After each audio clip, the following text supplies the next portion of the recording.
अस्सलाम वालेकुम dear students, welcome to learning with Mutahir. आज जो हम डिस्कस करने जा रहे हैं जी MGT 605 assignment number 1 spring 2023।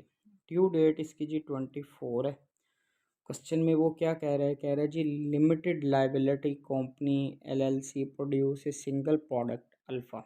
The company projected income statement for the coming year 2004 based on the sale of 1 lakh unit is as follow. Sales revenue 2 million, total variable cost 11 lakh 1.1 million, contribution margin 900,000, total fixed cost 765,000 और operating profit आ गया 1,35,000। अब सबसे पहले question में वो क्या कह रहा है, compute the contribution margin per unit and number of unit to be sold to the break even. और सेकंड नंबर पे वो क्या कह रहा है, ए के अंदर ही कि ब्रेक इवन पॉइंट निकालें इन यूनिट्स। ठीक है जी, सबसे पहले जी कंट्रीब्यूशन मार्जिन पर यूनिट निकालना है। कंट्रीब्यूशन मार्जिन पर यूनिट निकालने का फार्मूला क्या है जी, total contribution margin divided by total unit. Total contribution margin आपके पास 9 लाख है, टोटल यूनिट आपके पास 1 लाख है, तो कैलकुलेट करें आपके पास 9। इसको कंट्रीब्यूशन मार्जिन मालूम करने के लिए एक और फार्मूला भी है, वो क्या है कि सेलिंग प्राइस पर यूनिट उसमें से वेरिएबल कॉस्ट पर यूनिट निकालें। लेकिन यहाँ पर टोटल कॉस्ट दी गई है तो इसलिए नहीं है, तो सेलिंग प्राइस पर यूनिट 20 होनी थी और वेरिएबल कॉस्ट पर यूनिट होनी थी 11, तो आपके पास 9, तो वो सेम दोनों कैलकुलेशन में सेम ही आंसर आ जाएगा, वो कोई मसला। नेक्स्ट वो क्या कह रहा है जी, ए के अंदर ही वो कह रहा है break even point in number of unit. उसका फार्मूला क्या है जी, fix cost divided by contribution margin per unit. तो फिक्स कॉस्ट आपको पता है क्या है, कंट्रीब्यूशन मार्जिन आपने अभी मालूम किया है क्या है, तो आपके पास आ जाएगा answer break even in units. अच्छा जी, सेकंड वो क्या कह रहा है, बी पॉइंट में कहता है विद द रेफरेंस ए, जो ए का आंसर है, कहता है कंप्यूट द प्रॉफिट। आप प्रॉफिट मालूम करें at a sale 30,000 units beyond the break even point. आपके पास ब्रेक इवन में कितने यूनिट्स आए थे, 85,000। अब वो कहता है कि अगर आप 85 ब्रेक इवन पॉइंट से 30,000 यूनिट ज़्यादा सेल करो तो आप बताओ आपका प्रॉफिट क्या आएगा।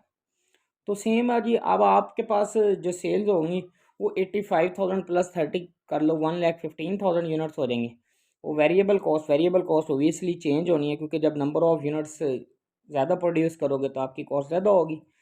फिक्स कॉस्ट में कोई चेंज नहीं आएगा, इसकी कैलकुलेशन कर लें, आंसर आ जाएगा जी। सी में वो क्या कह रहा है जी, सी में वो कह रहा है जी contribution margin ratio and break even point in rupees. Contribution margin ratio, तो कंट्रीब्यूशन मार्जिन रेशियो का फॉर्मूला क्या है जी, contribution margin per unit divided by sales. इसको कैलकुलेट कर लें।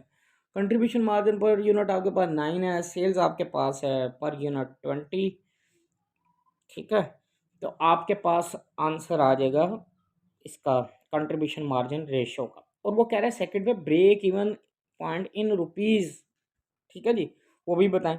Break even point in rupees का क्या फार्मूला है, फिक्स कॉस्ट जो आपके पास फिक्स कॉस्ट होती है उसको डिवाइड कर दो CM रेशियो पे, वो आपके पास आंसर आ जाएगा। इस सब्जेक्ट की सोल्यूशन फाइल भी अवेलेबल है, किसी बच्चे को चाहिए तो मिल जाएगी, मेरे व्हाट्सएप वाले नंबर पे कांटेक्ट कर ले। इसके अलावा MGT, fin, MGMT, HRM, BNK, MKT, CS math, इन सब्जेक्ट्स की जितनी भी असाइनमेंट्स है वो मिल जाएंगी। अगर कोई बच्चा जॉब होल्डर है, वो टाइम नहीं दे रहा स्टडी को, वो उसको कंप्लीट सेमेस्टर की assignment quiz GDB hand over करवाना है तो वो भी हो जाएंगे, कोई इशू नहीं, मेरे व्हाट्सएप वाले नंबर पे कांटेक्ट कर लें। अच्छा जी, डी में वो क्या कह रहा है, with the reference to above compute the total profit assuming revenue 2 lakh greater than expected. C के अंदर आपके पास ब्रेक इवन आए है, ब्रेक इवन का जो रुपीज़ में आए हैं, अगर वो कहता है उससे 2 लाख आप ज़्यादा अगर आपकी सेल्स रेवेन्यू है तो आप बताएं आपका टोटल प्रॉफिट क्या होगा। ठीक है जी, नेक्स्ट वो क्या कह रही जी, margin of safety. Margin of safety simple actual sale में से break even point sales minus कर दो तो आपके पास आ जाता है margin safety. Compute the operating leverage.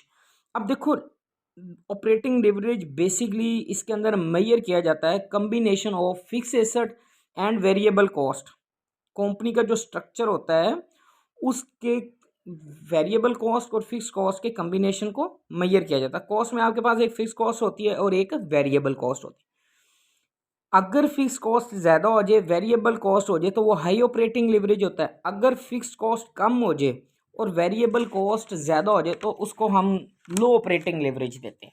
ठीक है जी।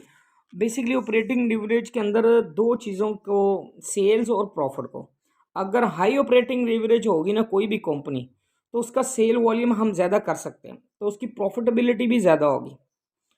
अब इस ऑपरेटिंग लेवरेज को कैलकुलेट के लिए DOL, degree of operating leverage का फार्मूला ये हमें बताएगा कि जी आपका जो प्रॉफिट का जो चेंज है with the respect of change in sales वो कैसे होता है। उसका फार्मूला होता है percentage change in income divided by percentage change in sales. इसका दूसरा फार्मूला भी होता है कि P-V/Q, P-V-F, ये सारा इस तरह। फिर EH, I और A। CVP एनालिसिस क्या होता है जी, कॉस्ट, वॉल्यूम और आपके पास क्या होता है जी, प्रॉफिट। ठीक है, ये इसका एनालिसिस है, वो लिस्ट डाउन आप करें। किसी बच्चे को इस असाइनमेंट का सोल्यूशन चाहिए तो मेरे व्हाट्सएप वाले नंबर पे कांटेक्ट कर ले, सोल्यूशन फाइल मिल जाएगी। थैंक यू, चैनल के साथ जुड़े रहिए। इंशाल्लाह नेक्स्ट वीडियो के साथ मिलते हैं।